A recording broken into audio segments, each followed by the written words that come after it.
ಮಂಡ್ಯದ ಮದ್ದೂರಿನಲ್ಲಿ ನಿನ್ನೆ ರಾತ್ರಿ ಗಣೇಶನ ಮೆರವಣಿಗೆ ಮಾಡ್ತಿರುವಂತಹ ಸಂದರ್ಭದಲ್ಲಿ ಯಾವ ಕಾರಣಕ್ಕಾಗಿ ಗಣೇಶನ ವಿಗ್ರಹದ ಮೇಲೆ ಕಲ್ಲನ್ನ ಹೊಡೆಯಲಾಯಿತು ಅನ್ನೋ ಒಂದು ವಿಚಾರವನ್ನ ಮುಂದಿಟ್ಕೊಂಡು ಈ ಸದ್ಯದ ಮಟ್ಟಿಗೆ ಪೂರ್ಣ ಪ್ರಮಾಣದಲ್ಲಿ ಅಂದ್ರೆ ಸಾವಿರಾರು ಸಂಖ್ಯೆಯಲ್ಲಿ ಜಮಾವಣೆ ಆಗಿರುವಂತಹ ಹಿಂದೂ ಪರ ಕಾರ್ಯಕರ್ತರು ಈ ನಿನ್ನೆಯ ಘಟನೆಯನ್ನ ಖಂಡಿಸಿ ಈ ಸದ್ಯದ ಮಟ್ಟಿಗೆ ಮೈಸೂರು ಹಾಗೂ ಬೆಂಗಳೂರು ಮುಖ್ಯ ರಸ್ತೆಯನ್ನ ತಡೆದು ಬ್ಲಾಕ್ ಮಾಡಿರುವಂತದ್ದು. ಯಾವುದೇ ಕಾರಣಕ್ಕೂ ಕೂಡ ಅಂದ್ರೆ ಈ ಹಳೆ ಮೈಸೂರು ರಸ್ತೆ ಏನಿತ್ತು ಕೆಳಗಡೆ ಹೋಗೋದಕ್ಕೂ ಬಿಡೋದಿಲ್ಲ, ಅಂದ್ರೆ ಮೈಸೂರಿನ ಕಡೆ ಹೋಗೋದಕ್ಕೂ ಬಿಡೋದಿಲ್ಲ, ಬೆಂಗಳೂರಿನ ಕಡೆ ಹೋಗೋದಕ್ಕೂ ಬಿಡೋದಿಲ್ಲ.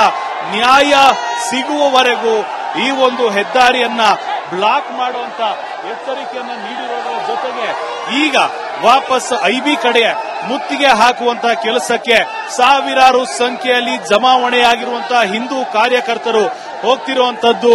ಮಸೀದಿ ಹಾಗೂ ಗ್ಯಾರೇಜಿನ ಮುಂಭಾಗದಲ್ಲಿ ಅಂದ್ರೆ ಮಧ್ಯದಲ್ಲಿ ಇದ್ದಂತ ಗಣೇಶನ ಮೂರ್ತಿಯನ್ನ ಈ ಒಂದು ಧ್ವಂಸಗೊಳಿಸುವಂತ ಯತ್ನವಾಗಿ ಕಲ್ಲನ್ನ ಎಸೆಯಲಾಗಿತ್ತು.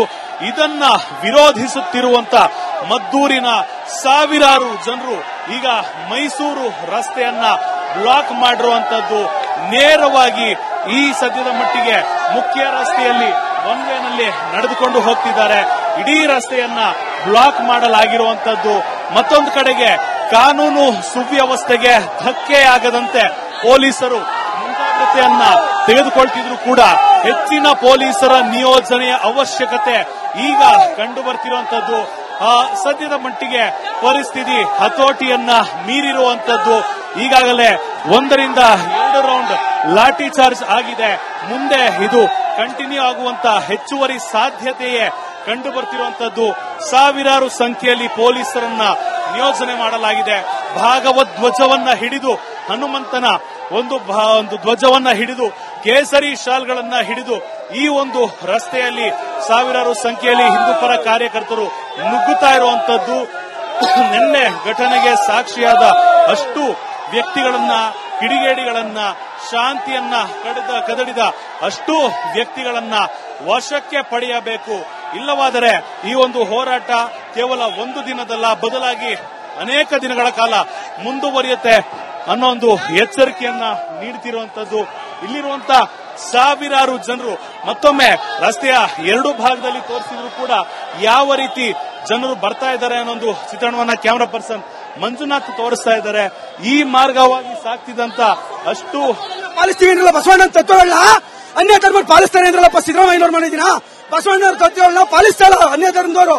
ನಿನ್ನೆ ರಾತ್ರಿ ನಮ್ಮ ಹಿಂದೂಗಳ ಮೇಲೆ ಕಲ್ಲು ಹೊಡೆದು ಗಣೇಶಿಗೆಲ್ಲ ಕಲ್ಲು ಹೊಡೆದು ಈ ತರ ತಂದ್ರೆ ಕೊಟ್ಟಾರೆ. ಇದೇ ಮುಖ್ಯಮಂತ್ರಿಗಳು ಸಿದ್ದರಾಮಯ್ಯನವ್ರ ಮನೆ ಏನಂದ್ರು ಬಸವಣ್ಣವ್ರ ತತ್ವಗಳನ್ನ ಪಾಲಿಸ್ತಾರೆ ಮುಸಲ್ಮಾನರು, ಅವರು ಬಸವಣ್ಣ ತತ್ವಗಳನ್ನ ಪಾಲಿಸ್ತಾರ. ಕಲ್ಲು ಹೊಡೆದು ಹಿಂದೂಗಳ ಬಸವಣ್ಣವ್ರ ತತ್ವ ಅಲ್ಲ, ಕಲ್ಲು ಹೊಡೆದು ಬಸವಣ್ಣವ್ರ ತತ್ವ ಅಲ್ಲ. ನಾವೆಲ್ಲ ಸಹಬಾಳ್ವೆಯಿಂದ ಬದುಕಬೇಕು ಅನ್ನೋದು ಬಸವಣ್ಣವ್ರ ತತ್ವ. ಅದನ್ನ ಅವ್ರು ಪಾಲಿಸ್ತಾರೆ ಅಂತ ಹೇಳಿದ್ರಲ್ಲ ಸಿದ್ದರಾಮಯ್ಯನವರು, ಅದು ಎಷ್ಟು ಮಟ್ಟಕ್ಕೆ ಸುಳ್ಳು ಅಂತ ನಿಮ್ಗೆ ಇಲ್ಲೇ ಗೊತ್ತಾಯ್ತು ನೋಡಿ. ನಿನ್ನೆ ರಾತ್ರಿ ಕಲ್ಲು ಹೊಡೆದನ್ನ ನೀವೇ ನೋಡಿದಿರಿ. ನಮ್ಮ ಹೆಣ್ಮಕ್ಳುಗಳ ಮೇಲೆ ಕೈ ಮಾಡೋರೆ, ನಮ್ ಗಣೇಶ್ ಹೊಡೆದವ್ರೆ, ನಮ್ ಹಿಂದೂಗಳಿಗೆ ಹೊಡೆದವ್ರೆ, ಆದ್ರೆ ಪೊಲೀಸರು ಹೊಡೆದವ್ರೆ. ಇದಕ್ಕೆಲ್ಲ ಪೊಲೀಸರ ಕಾರಣ, ಧಿಕ್ಕಾರ, ಹಿಂದೂ ವಿರೋಧಿ ಸರ್ಕಾರಕ್ಕೆ ಧಿಕ್ಕಾರ, ಹಿಂದೂ ವಿರೋಧಿ ಸರ್ಕಾರಕ್ಕೆ. ಮೊನ್ನೆ ತಾನೇ ರಾಜ್ಯದ ಸಿಎಂ ಅಂದ್ರು ಶಾಂತಿ ದೂತರು ಅಂತ.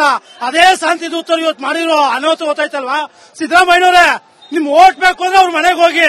ನಾವ್ ಹಿಂದೂಗಳು ಬೇಡವಾ? ನಾವು ಪಾಕಿಸ್ತಾನದಲ್ಲಿ ಇದೀವಾ?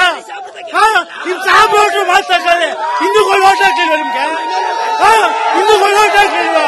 ಸರ್ ಇಷ್ಟೆಲ್ಲ ಆಗೈತೆ. ನಮ್ಮ ಮದ್ದೂರ ಮೇಲೆ ಉದಯಣ್ಣವರು ಯಾಕೆ ಸರ್ ಬರ್ಲಿಲ್ಲ? ನಮ್ಮ ಉದಯಣ್ಣವರು ಬರ್ಬೇಕಲ್ವಾ ಸರ್? ನಾವು ಅವ್ರ ಹಿಂದೂಗಳು, ನಾವು ಅವ್ರ ಕಾರ್ಯಕರ್ತರೆ, ನಾವು ಪಕ್ಷಾತೀತವಾಗಿ ಇವತ್ತು ಒಂದಾಗಿದ್ದೀವಿ. ಇಲ್ಲಿ ಜೆಡಿಎಸ್ ಪಕ್ಷದವರು, ಕಾಂಗ್ರೆಸ್ ಪಕ್ಷದವರು, ಬಿಜೆಪಿ ಪಕ್ಷದವರು, ಎಲ್ಲಾ ಪಕ್ಷವರು ಇದ್ದೀವಿ. ಆದ್ರೆ ನಮ್ಮ MLA ಉದಯಣ್ಣವರು ಬರ್ಬೇಕಾಯ್ತು ಸರ್. ಇವತ್ತು ತುಂಬಾ ನೋವಾಯ್ತೈತೆ. ಬರ್ಬೇಕು. ನಾವು ಉದಯಣ್ಣವರು ಬರಲೇಬೇಕು. ಉದಯಣ್ಣವರು ನಮಗೂ MLAನೇ, ಅವ್ರಿಗೂ MLAನೇ. ನಮ್ಗೆ ಅನ್ಯಾಯ ಆದಾಗ ನಮ್ ಉದಯಣ್ಣವ್ರು ಬರಲೇಬೇಕು. ಇವಾಗ್ಲೂ ಕಾಯ್ತೀವಿ. ನಮ್ಮ ಉದಯಣ್ಣವ್ರು ಎಲ್ಲೇ ಇದ್ರು ಈ ನಿಮ್ ಮಾಧ್ಯಮದ ಮುಖಾಂತರ ಇಲ್ಲಿ ಬಂದೆ ನಮ್ಗೆ ನ್ಯಾಯ ಕೊಡಿಸ್ಬೇಕು. ನಾವು ಅವ್ರ ಜನ, ಹಿಂದುತ್ವ ಜನ, ಉದಯಣ್ಣವ್ರ ಜನ ನಾವು. ಉದಯಣ್ಣವ್ರ ಮುಂದಕ್ಕೆ ಇಲ್ಲ ರಾಜಕೀಯದಲ್ಲಿ ಇವತ್ತಿನ ಇದಕ್ಕೆಲ್ಲ ಕಾರಣ ಸರ್ಕಾರನೇ ಹೊಣೆ ಹೊರಬೇಕು. ಹಾಗೂ ಎಲ್ಲಾ ಜಿಲ್ಲೆಲೂ ಆಟ ಆಡ್ತೀನಿ ಅಂತ ಅಂದ್ಬಿಟ್ಟು ಮಂಡ್ಯ ಜಿಲ್ಲೆ ಮೇಲೆ ಆಟ ಆಡಕ್ಕಾಗಲ್ಲ ಮುಖ್ಯಮಂತ್ರಿಗಳೇ.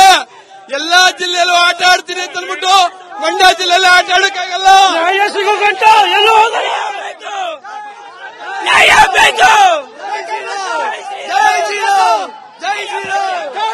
ಕೊನೆಯದಾಗಿ ಹೇಳ್ತಾ ಇರೋದು ಈ ಒಂದು ಹೋರಾಟ ಯಾವುದೇ ಕಾರಣಕ್ಕೂ ನಿಲ್ಲುವಂತ ಲಕ್ಷಣ ಸದ್ಯದ ಮಟ್ಟಿಗೆ ಕಂಡು ಬರ್ತಿಲ್ಲ. ಇವತ್ತಿನ ಘಟನೆಗೆ ನೇರ ಕಾರಣ ಸರ್ಕಾರನೇ ಹೊರಬೇಕಾಗುತ್ತೆ. ಯಾಕೆ ಅಂತಂದ್ರೆ ಒಂದು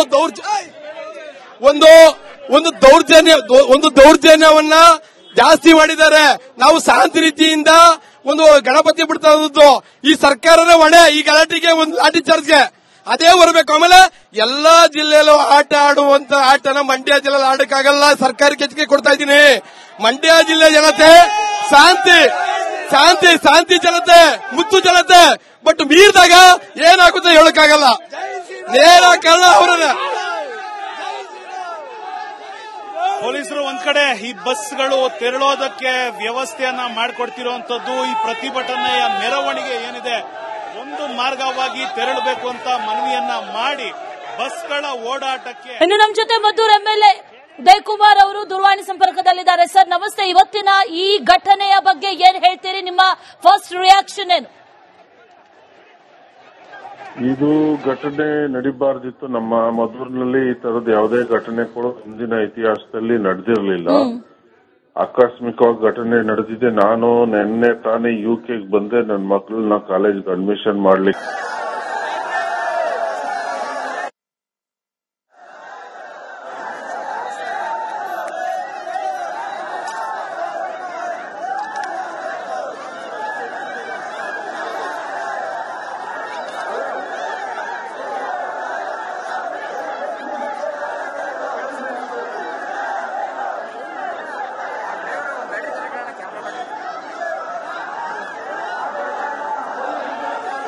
ಮಂಡ್ಯದ ಮದ್ದೂರಿನಲ್ಲಿ ನಿನ್ನೆ ರಾತ್ರಿ ಗಣೇಶನ ಮೆರವಣಿಗೆ ಮಾಡ್ತಿರುವಂತಹ ಸಂದರ್ಭದಲ್ಲಿ ಯಾವ ಕಾರಣಕ್ಕಾಗಿ ಗಣೇಶನ ವಿಗ್ರಹದ ಮೇಲೆ ಕಲ್ಲನ್ನ ಹೊಡೆಯಲಾಯಿತು ಅನ್ನೋ ಒಂದು ವಿಚಾರವನ್ನ ಮುಂದಿಟ್ಕೊಂಡು ಈ ಸದ್ಯದ ಮಟ್ಟಿಗೆ ಪೂರ್ಣ ಪ್ರಮಾಣದಲ್ಲಿ ಅಂದ್ರೆ ಸಾವಿರಾರು ಸಂಖ್ಯೆಯಲ್ಲಿ ಜಮಾವಣೆ ಆಗಿರುವಂತಹ ಹಿಂದೂ ಪರ ಕಾರ್ಯಕರ್ತರು ಈ ನಿನ್ನೆಯ ಘಟನೆಯನ್ನ ಖಂಡಿಸಿ ಈ ಸದ್ಯದ ಮಟ್ಟಿಗೆ ಮೈಸೂರು ಹಾಗೂ ಬೆಂಗಳೂರು ಮುಖ್ಯ ರಸ್ತೆಯನ್ನ ತಡೆದು ಬ್ಲಾಕ್ ಮಾಡಿರುವಂತದ್ದು.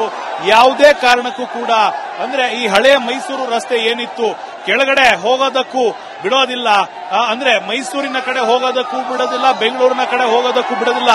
ನ್ಯಾಯ ಸಿಗುವವರೆಗೂ ಈ ಒಂದು ಹೆದ್ದಾರಿಯನ್ನ ಬ್ಲಾಕ್ ಮಾಡುವಂತ ಎಚ್ಚರಿಕೆಯನ್ನ ನೀಡಿರೋದರ ಜೊತೆಗೆ ಈಗ ವಾಪಸ್ ಐಬಿ ಕಡೆ ಮುತ್ತಿಗೆ ಹಾಕುವಂತ ಕೆಲಸಕ್ಕೆ ಸಾವಿರಾರು ಸಂಖ್ಯೆಯಲ್ಲಿ ಜಮಾವಣೆಯಾಗಿರುವಂತಹ ಹಿಂದೂ ಕಾರ್ಯಕರ್ತರು ಹೋಗ್ತಿರುವಂತದ್ದು. ಮಸೀದಿ ಹಾಗೂ ಗ್ಯಾರೇಜಿನ ಮುಂಭಾಗದಲ್ಲಿ ಅಂದ್ರೆ ಮಧ್ಯದಲ್ಲಿ ಇದ್ದಂತ ಗಣೇಶನ ಮೂರ್ತಿಯನ್ನ ಈ ಒಂದು ಧ್ವಂಸಗೊಳಿಸುವಂತ ಯತ್ನವಾಗಿ ಕಲ್ಲನ್ನ ಎಸೆಯಲಾಗಿತ್ತು. ಇದನ್ನ ವಿರೋಧಿಸುತ್ತಿರುವಂತ ಮದ್ದೂರಿನ ಸಾವಿರಾರು ಜನರು ಈಗ ಮೈಸೂರು ರಸ್ತೆಯನ್ನ ಬ್ಲಾಕ್ ಮಾಡಿರುವಂತದ್ದು. ನೇರವಾಗಿ ಈ ಸದ್ಯದ ಮಟ್ಟಿಗೆ ಮುಖ್ಯ ರಸ್ತೆಯಲ್ಲಿ ಒಂದೇನಲ್ಲಿ ನಡೆದುಕೊಂಡು ಹೋಗ್ತಿದ್ದಾರೆ. ಇಡೀ ರಸ್ತೆಯನ್ನ ಬ್ಲಾಕ್ ಮಾಡಲಾಗಿರುವಂತದ್ದು.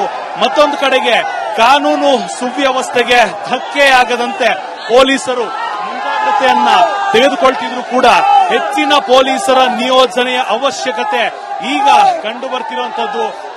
ಸದ್ಯದ ಮಟ್ಟಿಗೆ ಪರಿಸ್ಥಿತಿ ಹತೋಟಿಯನ್ನ ಮೀರಿ